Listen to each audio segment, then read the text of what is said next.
Iran strikes back, launching missiles at an American military base in Qatar. Are we at war? I sit down with retired CENTCOM commander Frank McKenzie on what's next. And in New Jersey, is a third time a charm? We'll speak with Republican gubernatorial candidate Jack Ciattarelli on his third attempt to turn the Garden State red.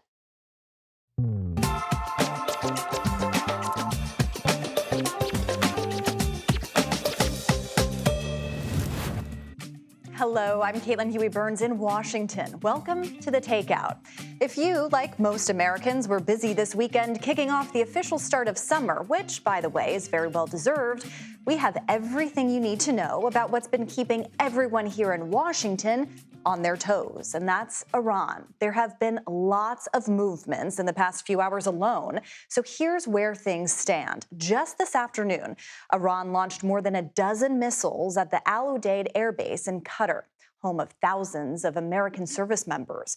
Notably, President Trump said most of the missiles were intercepted, and one, he said, was on a harmless trajectory. There have been no reports of casualties. This was in response to the American bombing of 3 Iranian nuclear sites over the weekend. And today's retaliation was expected and calibrated, a potential sign of de-escalation. The U.S. and Qatar held planning meetings over the weekend to prepare for this very circumstance. President Trump said that Iran provided early notice of the strikes. The airspace over the UAE and Qatar and Kuwait was closed for part of the day today. Now, for more on what's happened and what might happen next, we're joined by Charlie D'Agata at the Pentagon. Charlie, great to see you. Thank you so much for being here. So what kind of impact did these strikes have? Yeah, Caitlin, very little. The Qataris claim that 11 of the 12 missiles were intercepted. The 12th fell into a harmless place, as you mentioned, didn't do any damage. A U.S. defense official we spoke to told CBS News that CENTCOM, that's Central Command, successfully defended against the missile attack. So I can't give you like a breakdown of numbers, but between the Qataris and CENTCOM, those missiles were either all intercepted or fell in places where they didn't do any damage. So we know for a fact, because we checked, there's no harm to any U.S. personnel or any of the equipment or aircraft at that base, and which is CENTCOM's largest overseas base in that region. It's sort of their forward operating base that oversees operations in places like Iraq, Syria, Afghanistan, and yes, Iran. So it may be that the Iranian regime took that into account. It's very close to Iran. But it's also important to note that this took place on the soil of a sovereign country in Qatar, and the Qataris aren't happy about that. And Charlie, I mean, we're hearing that this attack, this strike was calibrated. How much do you know about what the Pentagon knew ahead of time? Well, you know, we scrambled around to see, first of all, what was happening as it was happening, because there's this blanket red alert across all of that CENTCOM region, which includes most of the Middle East. But afterward, yes, after President Trump posted on Truth Social, he actually said he wanted to thank Iran for the early notice, which made it possible for lives not to be lost and nobody to be injured. Those are his words. So if the commander-in-chief was notified, well, so is the military. Now, they had already taken precautions, because that base is it's really just 2 huge runways. It's about 60 square acres, and it's like a logistical hub. So non-essential personnel, some families, had already been evacuated. That was even before the attack against Iran. And we also understand a lot of the aircraft that are usually based there had been moved, so they've been dispersed to be out of harm's way. And I have to say, I've been to that base a couple of times. It is heavily fortified, heavily protected, with hardened places for personnel and aircraft, for that matter, to take shelter. And these are short to medium-range missiles, which, yes, can cause a lot of damage, but at the same time, they're relatively easy to intercept, certainly by American standards. And as a rule, anything that was approaching outside the base, sort of Qatari soil, the Qataris would deal with. Anything inside the base or headed to inside the base, that would be U.S. jurisdiction. All right, Charlie, that's really interesting and important context. And of course, there are other bases in the region that we're watching as well. Charlie D'Agata from the Pentagon, thank you so much. And now Olivia Gazis joins us now from the State Department for this angle. Olivia, thank you. Let's talk about other nations in the region. How are they responding to this attack? It's great to be with you, Caitlin. Well, other countries in the region were quick to condemn these attacks. The Qatari government said that they considered this a flagrant violation of their state sovereignty, while appealing for a cessation to military attacks and a resumption of negotiations. The Saudi government likewise denounced what they called Iranian aggression and vowed to support the Qataris should they choose to respond. For the moment, that seems unlikely because the prevailing sentiment right now is one of relief that thus far this Iranian response appears to be muted. It appears to have been well telegraphed in response, and most importantly, it is thus far non-lethal. So it has given the Iranian regime the face-saving response that it needed for domestic consumption, while also paving the way for diplomacy to resume. I want to pick up on the point you made about how this was well telegraphed. What else should we expect, or might we expect, from Iran at this stage? So I think it is still a wait-and-see moment as to whether this is the entirety of the Iranian response. But in the meantime, there is still this open question as to what the Iranian regime intends to do with its nuclear capabilities, if they have any remaining. We are still awaiting a full battle damage assessment from the U.S. government as to what the U.S. strikes on those 3 Iranian nuclear facilities over the weekend achieved. That could take some time because in the immediate term, you do have overhead imagery, satellites and other equipment that can take pictures of the surface and give you an assessment of damage there. That tells you very little about what may have happened underground. For that, we'll be more reliant on signals intelligence, which is the intercepted communications of Iranian officials who are discussing what damages they sustained or what capabilities they've retained, as well as human sources, meaning spies that we and presumably the Israelis have recruited to lay eyes on the damage or to lay eyes on documentation of photographs of the damage and then relay to us exactly what they know. Those latter 2 are going to take some time to obtain, to vet, to analyze. And so we could be waiting days, weeks, months, years, an indefinite period of time before we have a really crystal clear picture of what exactly those strikes achieved. And that's interesting, Olivia, because in the meantime, the posture from U.S. officials has been, look, we always wanted to get to a peace deal. The president himself has been very adamant about this as well on social media today, too. From your conversations, from your reporting, are U.S. officials hopeful about some sort of off-ramp here? I think so. I think you heard that directly from the president in his social media posts. I think he termed it for peace and harmony, which he put in the Iranians' court. But the ball is also very much in Prime Minister Benjamin Netanyahu of Israel's court, because the Israeli military campaign against Iran would have to wind down before diplomatic negotiations can resume. The appetite has been signaled from the U.S. side. Now we're waiting on the Iranians to say what their position is, and again, for the Israelis to wind down their campaign. Olivia Gazis from the State Department. Thank you so much, Olivia, for your reporting. And earlier today, I spoke with retired Marine General Frank McKenzie, who most recently served as the commander for the United States Central Command. Here's part of our conversation. Let's start with your reaction to what we've seen today. So, Caitlin, I always thought the Iranians could respond in one of 3 ways. They could launch a calibrated response, they could launch a massive response, or they could choose not to respond. Early reports indicates they've chosen to launch a calibrated response, which means a limited number of missiles against a limited number of targets.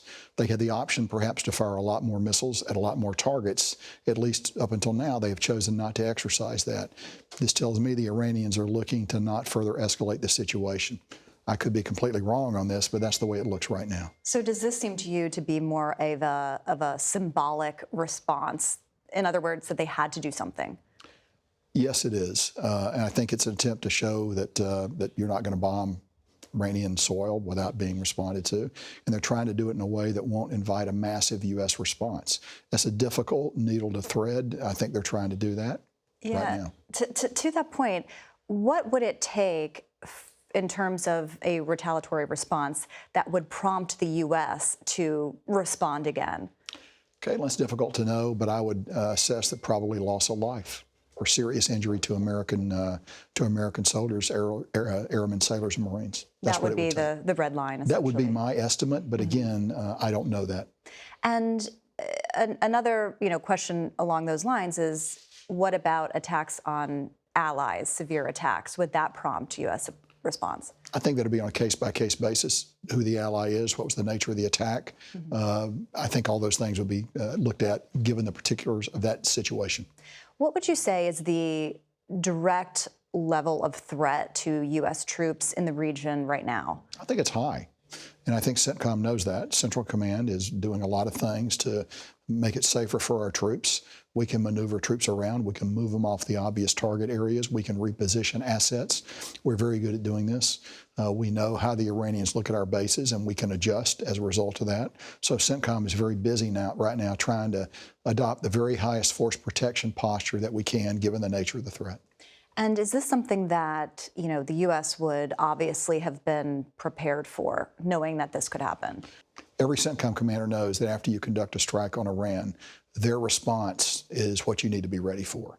I worried about that more than any other single thing as I looked at these kinds of operations. I'm sure General Kurilla is going through the same thought process right now, because what you want to do is, so we've hit Iran, we've accomplished our objectives. The Iranians are in the process of responding to us right now. We want to prevent loss of American life so that we can avoid further escalation. And what we want to do is give the maximum options to the U.S. president so that he does not feel a need to respond. He can be very flexible in his response to an attack like this. I will share this with you. President Trump was very statesmanlike and very smart in his response to the Iranian attack at al-Assad in January 2020. As you know, that followed the successful strike on Qasem Soleimani. The Iranians responded with a dozen or a little few more missiles against our airbase at al-Assad. No Americans were killed in that strike. No significant damage was done because we were able to reposition. Now, it turns out in the days followed, we had people that had significant concussion effects, didn't know that at the time, and it was a new injury because we had never been fired at by warheads with those warheads of that size before. But no one was killed, and President Trump chose not to respond to that, which I thought was enlightened statesmanship at the time. I thought it was the right move then. So he has that history, and I'm sure he'll rely on that kind of thinking as he considers what to do now. But it all comes down to what's the level of damage that the Iranians incur on us, and what's the loss of life. If we could kind of just take a step back and look at what we're essentially looking at right now, which is the U.S. made these strikes over the weekend, Iran is responding. If you are the average American sitting at home wondering what the scope of all of this is, how would you characterize this moment that we're in? Are we at war? So I think we have stated as a basic element of U.S. policy, we're not going to allow Iran to have a nuclear weapon. This is an action to attain that end. So I don't believe we're at war with Iran. That could change based on what Iran does or doesn't do. But I think it is not our intent to go to war with Iran. I don't think this president wants to go to war with Iran. He's certainly prepared to do that. But again, that will be driven by the Iranian response that, as we just discussed, is underway right now. And the president and administration officials have been adamant that they are hoping that this leads to a diplomatic solution. To echo what you were saying, that they don't want this to escalate further. Do you think what we've seen today opens the door for some kind of negotiation to be had? Well, it's certainly more open than if Iran had launched 1,000 missiles. So it certainly tells you, I would argue that Iran is signaling that they want to go forward. They probably want to have some level of diplomatic contact. The problem with the Iranians, though, is, in the words of a former CENTCOM commander, they've never met a war they could win or a negotiation they could lose. So Iranians want to negotiate often for the sake of negotiations, which we don't. We need to be careful that if we go into negotiations with Iran. And more from the general straight ahead. Here's a look at what else we have coming tonight. President Trump gets set to head to a NATO meeting in the Netherlands. We'll talk to Ed O'Keefe, who has a preview of the summit. There was no imminent threat to the United States. Doubling down, Republican Congressman Thomas Massie re-ups his warning: no war without congressional approval. The bipartisan push to limit the president's power. And he called President Trump a charlatan who's embarrassing our country. Now, New Jersey Republican candidate for governor Jack Ciattarelli has accepted Trump's endorsement. So what changed? We'll ask him ahead on The Takeout.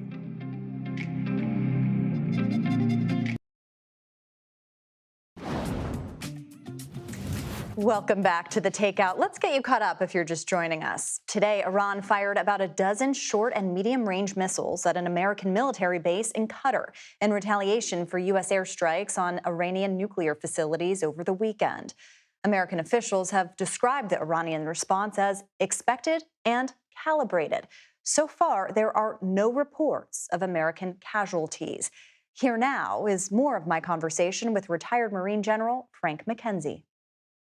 And just to kind of pick up on the number of missiles and kind of how I think a lot of people might look at this and say, wait, deploying missiles is a de-escalation. Can you kind of describe the scope of and the severity of what we've seen today? Kind of put that in context for us. So Iran probably has 1,000 to 2,000 missiles that could target our bases in the Gulf region.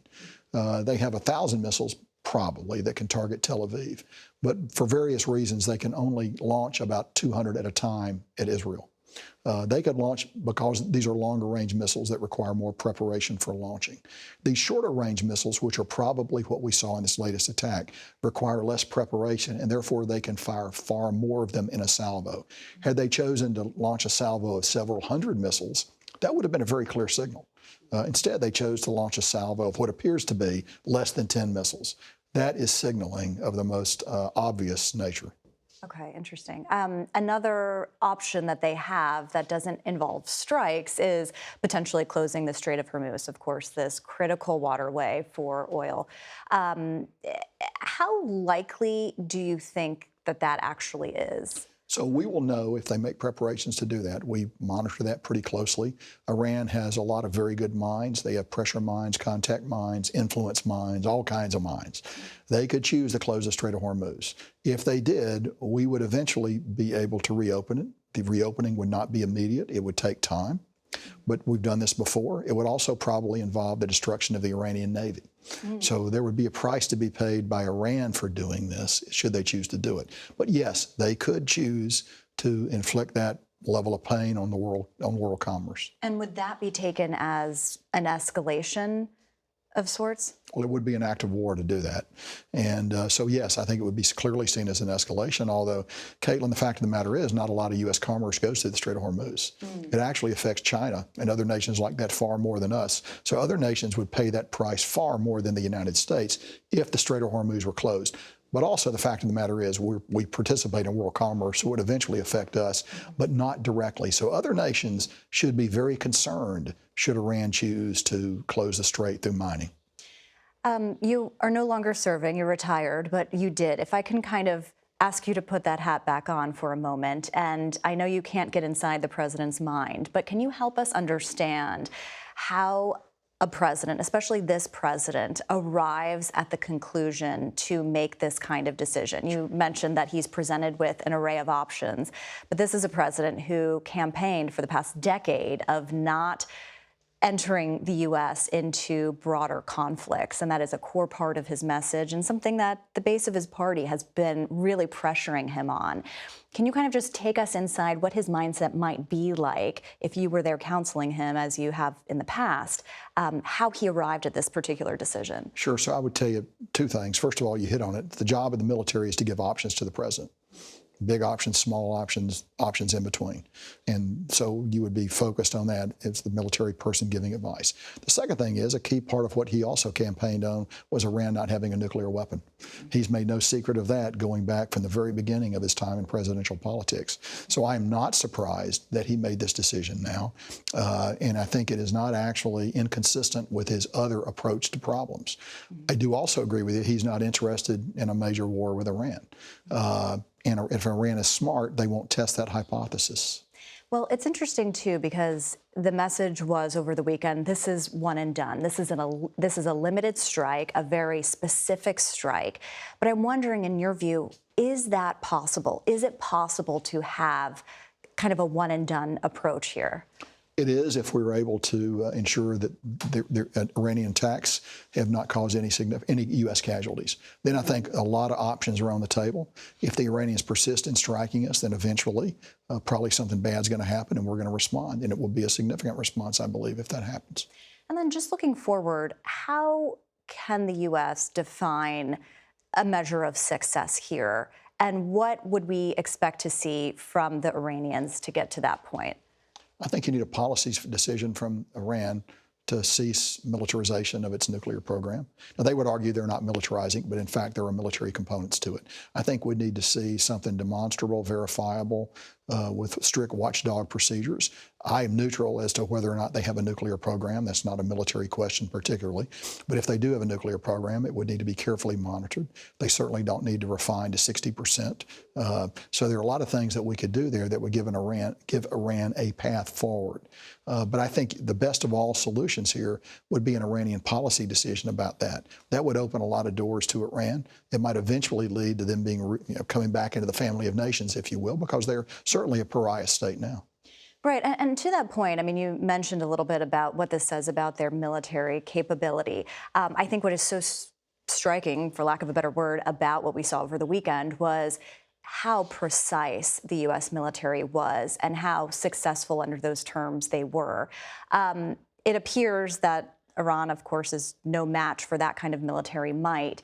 But what should we know about the capability of the Iranian military to be able to respond if negotiation is not ultimately on the card? So really all they have left are their residual ICBM forces, or IRBM force, intermediate range and short range ballistic missiles.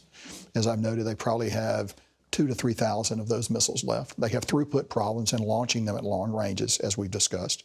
But they have those. They have drones and they have land attack cruise missiles. Really, that's what they've got. They don't have an air force, particularly. Their Navy is not insignificant, but it would not take long for us to destroy it, should we choose to do so. So Iran has very limited options. Plus, their air defense system has been attrited to the point where I have no reason to not believe what the chairman said the other day, that they didn't shoot it all at us as we struck their most precious targets. And so that's very telling about the level of degradation that Iran has experienced. They're in trouble. They're in bad shape right now. And the regime is probably under more pressure than it's been under in many decades. Well, General McKenzie, we really appreciate your time. Thank you so much. Thank you, Kayla. We were tired of endless wars in the Middle East and tired of wars in Eastern Europe. It's statements like that that have the president raging against Congressman Thomas Massie, why the Kentucky Republican is breaking ranks with MAGA over the U.S. strikes in Iran. You're watching The Takeout.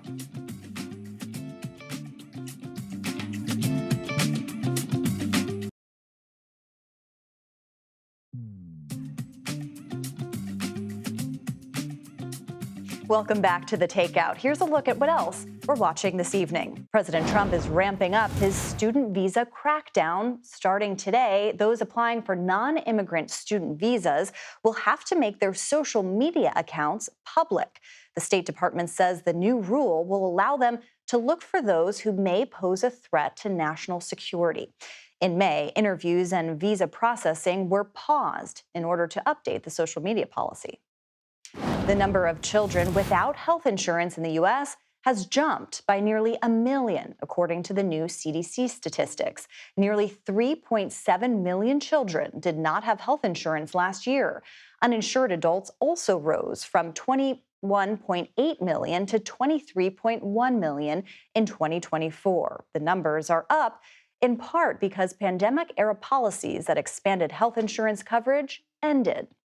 And House staffers have been told to delete WhatsApp from their government devices. The ban of the Meta messaging app comes as Congress takes steps to limit the use of AI programs it believes pose security risks. Similar apps have seen restrictions placed on them in recent weeks. Dave Weigel from Semaphore and Sabrina Rodriguez with The Washington Post join me now. All right, you two, a lot to get to today. I kind of want to talk a little bit about the politics of Iran, especially as it comes to domestic politics. I'm very fascinated by this dynamic between Thomas Massie, the Republican congressman from Kentucky, and Donald Trump. I want to play a little bit of sound of what Massie had said over the weekend to our Face the Nation. In the Senate, I know there's efforts to support you, but the Speaker of the House, who is from your own party, has really rejected this. He says the Article 1 power of Congress really allows for the president to do this. It was a limited, necessary, targeted strike, he says. Well, he's probably referring to the War Powers Act of 1973, but that's been misinterpreted. There was no imminent threat to the United States, which was what would authorize that. And I think that's peculiar to hear that from the Speaker of the House. All right, so then today, the president took to social media to say, get this bum out of office ASAP. Now, Massie, as we know, is kind of an anomaly on Capitol Hill, but this is stuff he's been talking about for years and years and years, predating Trump. I'm curious, Dave, kind of what you make of this. I mean, it seems like what Massie is describing here, which is, hey, Congress should have some buy-in before we go to war, is something that would be appealing to the MAGA base that doesn't want him to intervene. Appealing even a couple weeks ago, before this happened, if you looked at polling and you asked Republican voters what they want to do in Iran, they did not favor a strike. And we've had one piece of snap polling. We'll see more. How many Republicans came along with Trump? That was the story of the Republican House. There was Massie. In the Senate, there's Rand Paul. In the House, there's also Marjorie Taylor Greene. The rest of the Republican Party went from criticizing the idea of striking Iran to being honestly in line with what J.D. Vance was saying, after the fact, that we're not at war with Iran, we're at war with their nuclear weapons program. Would they have accepted that answer from a Kamala Harris or Joe Biden if they drop bombs on bunkers? Probably not. But that's where most of the Republican Party is, and that is the tension right now is how much further does this go? You don't have MAGA Republican buy-in on anything more than airstrikes. And you wouldn't have had them under a different president. They do under Trump. They do have such faith in Trump that he's not going to expand the war. They go back to the Soleimani strike. They go back to actually the first term, that they're not following Thomas Massie into saying we need to do something to prevent a total Middle East conflict. Right. And so few members on the Hill want to take any vote related to this, actually be on record with this, right? I mean, politically, that's so difficult, has been for the past 20 years. Sabrina, I'm curious, though, because the president's PAC is saying it's going to go after Massie. Does that carry any weight? Will that work? I mean, I think if you talk to Trump's team, they're certainly betting that they can do it. But what's interesting is as we head to the midterms, of course, the more attention Trump puts on this race and trying to unseat Massie and put in a different conservative, the less attention he can pay on other things. And at a time when you're talking about such narrow majorities in Congress, this is sort of a, you hear some Democrats saying, yeah, let him put all his attention. He's saying that he'll go out and campaign for someone. They're still trying to figure out who would be a good candidate to go against Massie. I mean, I think Democrats see this as potentially an opportunity for them. And then when it comes to Massie, I mean, he's saying, I'm a tried and true America First congressman. As you mentioned, he has a long record of making these statements. It's not a flip-flop for him. So he's sort of welcoming that attention and that battle. Yeah, I mean, it's really interesting to hear someone like Massie saying Congress needs to intervene here, because that is kind of the unifying message among Democrats. I mean, Dave, how are Democrats feeling about all this? They're obviously limited in what they can do. In some ways, they're like less unified than Republicans. Even when you talk about is it unifying to call for a war powers vote? Well, Hakeem Jeffries told reporters a couple hours ago he hadn't read Ro Khanna's war powers resolution with Tom Massie, which Khanna has been very, if you're paying any attention to political news, very hard not to hear about what Khanna's bill is, very hard not to read it if you just go online. And so Democrats are split between a couple of factions, but just broadly speaking, one that does support these airstrikes, that doesn't want Iran to have a nuclear weapon, that can go home and say that, can go to donors and say that, and a younger anti-war base that does not care, does not see America's interest in Israel as a priority, does not see what Benjamin Netanyahu wants America to do, which is strike Iran with bombs that Israel literally doesn't have, doesn't see that as a priority. So I think you're going to see Democrats split more in the next 24 hours than you will see Republicans. I mean, that's a fascinating dynamic, and we've got an eternity until the midterms. We'll see kind of how this plays out. I do want to ask about the DNC and the RNC. I mean, the RNC has vastly outraised the DNC here. I think the latest numbers are that the RNC has almost 5 times more cash on hand than the Democratic National Committee. I mean, Sabrina, that seems like another thing to add to the Democrats' troubles right now. Absolutely. I mean, one of the things that you'll hear Democratic strategists and lawmakers saying is, the party infrastructure right now needs to be just raising money. Ultimately, the DNC is not known for having, the face that everyone at home knows and, that's the leader of the party everyone knows. For them, it's the behind the scenes, building that infrastructure and saying, okay, if Democrats want to retake the House in 2026, they want to make a dent on, Republicans' majority in the Senate, they need to have the money to do that in those races. And instead, the headlines we see coming out of the DNC is a lot of infighting, a lot of the future ideology of the party. And what we're hearing privately is some donors saying, we don't really know what the vision for the party is, so that makes you less inclined to want to sign a big check for the party. Which is so fascinating because there seems to be so many moments that they can capitalize on for fundraising. But we'll wait to see kind of how that all pans out. Sabrina and Dave, thank you both very much. We'll talk to you a lot coming up. And after 2 failed Republican bids, Jack Ciattarelli once again has his eye on the New Jersey governor's mansion. We'll speak to him next. You're watching The Takeout.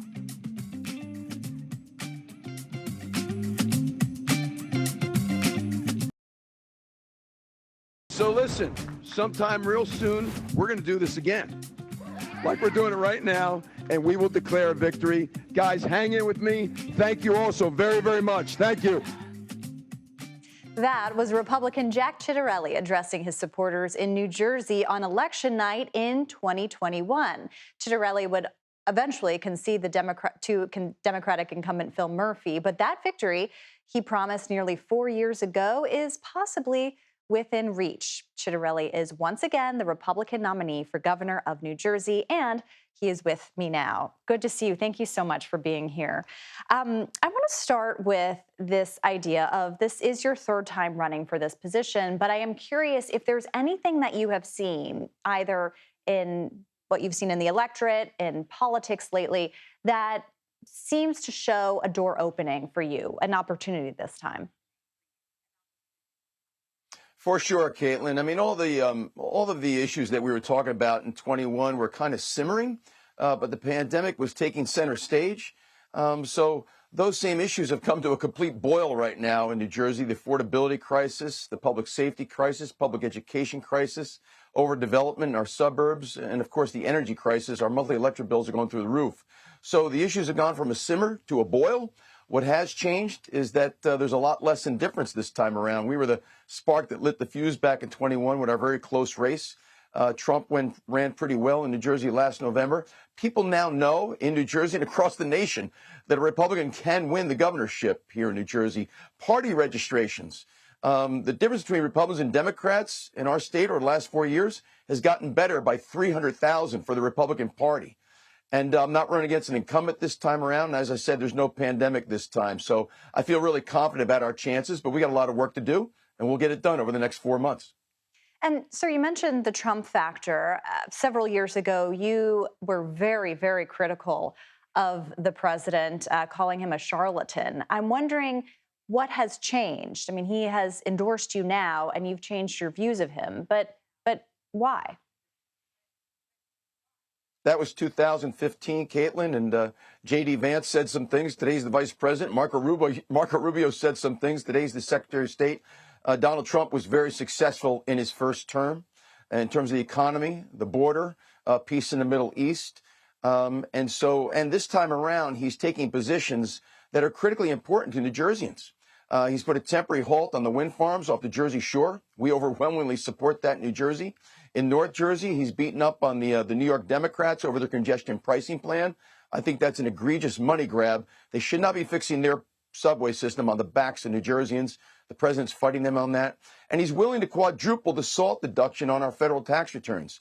Being able to deduct our property taxes on our federal tax return is critically important because we pay the highest property taxes in the country. I'll fix that as governor. And I don't want to hear anyone else from any other state saying, why are we subsidizing New Jersey? Fact of the matter is, we've been subsidizing 48 other states for decades. We're a donor state. We send way more to Washington, D.C. than we get back. You're referring to the big, beautiful bill, which includes a higher deduction for state and local taxes, at least in the version that's being talked about now. On that note, though, you mentioned that, in New Jersey, people are still feeling bearing the brunt of this economy. How is it so that under the Trump administration, a Republican governor hopeful is talking about that? I mean, have things not been able to change under Trump? Well, it certainly would change if he were to quadruple the SALT deduction. I mean, we used to be able to deduct 100% of our property tax on our federal tax return. I think we should be able to do so again. And as governor, I'm going to certainly fight to allow people to deduct 100% of their property taxes on their New Jersey tax return. But the current administration continues to raise spending, continues to raise taxes. Talk about squeezing the middle class. The most recent budget introduced by the Governor Murphy here in New Jersey, which is supported by my opponent, increases taxes now on bowling, batting gauges, golf ranges, interior design, laser tag, trading in a used car, massages. I mean, talk about crunching the middle class. They're doing it over and over again. So I'll reduce the size and cost of our state government to afford a tax cut for individuals and for our businesses. Right now, New Jersey is ranked the worst place in the country to do business. You can't grow your economy if you're ranked the worst place in the country to do business because of our high business taxes and all the regulations. I think we can lower the taxes and cut out some of the regulations, and we can do that without screwing the consumer or doing irreparable harm to the environment. I do want to pivot quickly to Iran because that is the news of the day. You have voiced support for the president's decision on those strikes in Iran. But your opponent, Mikey Sherrill, who is a congresswoman, said she's deeply concerned that the president acted without congressional authorization. I'm curious what your thoughts are about today's retaliatory strike from Iran at that base in Qatar. Now, what my opponent is most concerned with, Caitlin, is pandering to the far left element of her party that's been anti-Israel and doesn't stand up against anti-Semitism and alike, which is at an all-time high in New Jersey. Listen, Iran has always been a place that has harbored, provided safe harbor for terrorists. Those terrorists wish ill will on Israel. October 7th is what started this war.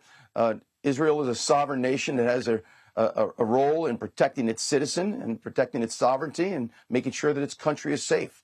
And I think that the president's doing the right thing and pushing back on a country that seems to say it's okay to be a terrorist.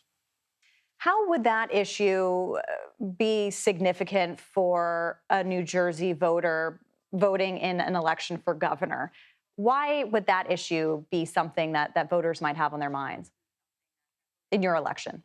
You know, as I go around the state, Caitlin, each and every day, what's on the minds of New Jerseyans are property taxes, the affordability crisis, being able to keep the roof over their head, the monthly electric bill going up 20%, overdevelopment in our suburbs, New Jersey slipping from 2 to 12 on the national report card, lack of support for law enforcement. I mean, over the Memorial Day weekend, we had flash mobs on our Jersey shore. And now we have curfews because of these flash mobs. How would you like to be a business person on the Jersey Shore? You only have 3 months out of the year to make your living, and now we've taken 2 hours out of each day away from you because we're shutting down the boardwalk at 9 o'clock at night. This is all the result of Murphy administration policies, all of which have been supported by my opponent. It all changes when I win the governorship this November. This race is about New Jersey. All right. Well, all eyes will be watching New Jersey this November. We thank you so much for your time. We'll be following this race closely. Jack Chiarelli, thank you. Thank you, Caitlin. And Iran fires back. What the White House is saying about the retaliation. Our Ed O'Keefe is in The Hague ahead of the NATO summit and joins us next on The Takeout.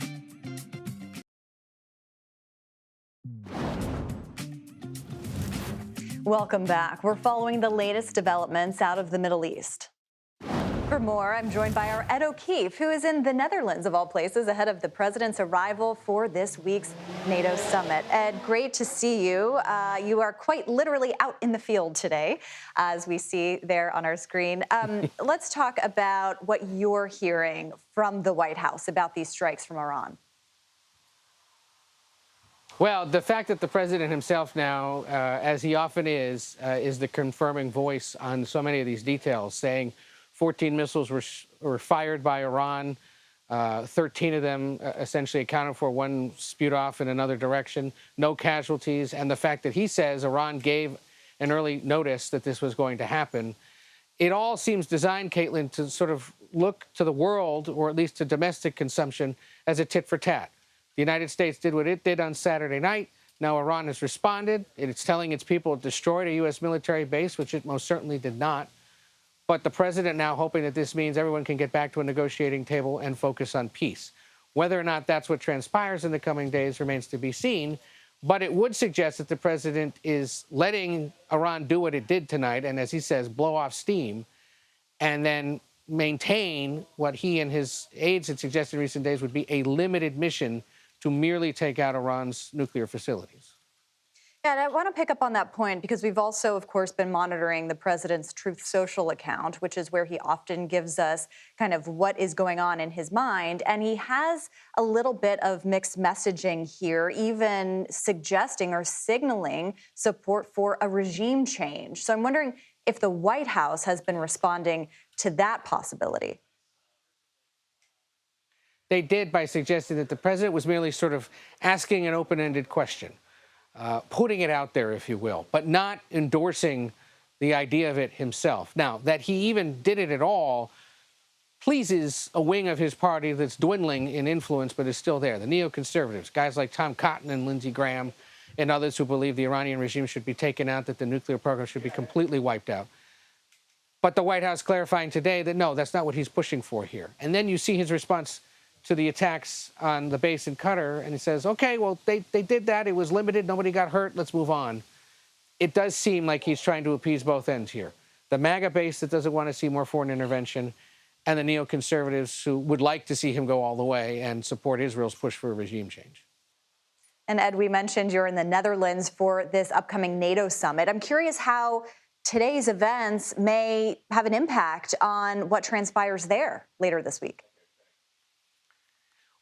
Yeah, we'll see. You know, it's interesting. While there's a handful of leaders of NATO or NATO countries that have been directly involved in the Iran negotiations, the leaders of the United Kingdom, France, Germany, to some extent Italy, and to some extent Canada, this is an alliance that is far more urgently concerned about the other major global conflict, the war in Ukraine, because it's much closer, of course, to most of these member countries. It's not expected to be a official focus of the conversations. It is omnipresent, and President Zelensky is going to be here meeting with various leaders. Unclear if he's meeting with President Trump. The broader focus and the big takeaway for the White House will be that the alliance is expected to agree that all member nations in the coming years are going to get their total defense-related spending up to 5% of their GDP. That's troops, tanks, weapons, aircraft, anything you need to run a military, plus related infrastructure, so rebuilding roads around those bases, making sure the bridges are in good shape or the seaports, get to 5% of GDP. The Secretary General of NATO is telling all these European countries that aren't there yet, you've got about 5 years before Vladimir Putin launches a complete war on this continent, and you need to get ready. Now, that's music to President Trump's ears, because he's been saying since his first term, NATO countries should be paying more into the alliance so that the United States can start to back off. It's not to suggest the U.S. is ready to completely leave Europe, but the point he's made is now being reluctantly accepted by these countries because they see that urgent and very near threat from Ukraine. Whether Iran becomes an issue, whether the U.S. ever has to invoke Article 5, the idea that an attack on one is an attack on all because Iran hits something, we'll see. But it's mostly Ukraine that these countries, understandably, are more worried about, and we'll see how much the president's willing to focus on that. All right, a lot happening out there in the world. We're glad you're covering it for us out there. Thank you, Ed, for your time. And that's it for the Takeout today, but stick around. The Daily Report is coming up next on CBS News 24/7.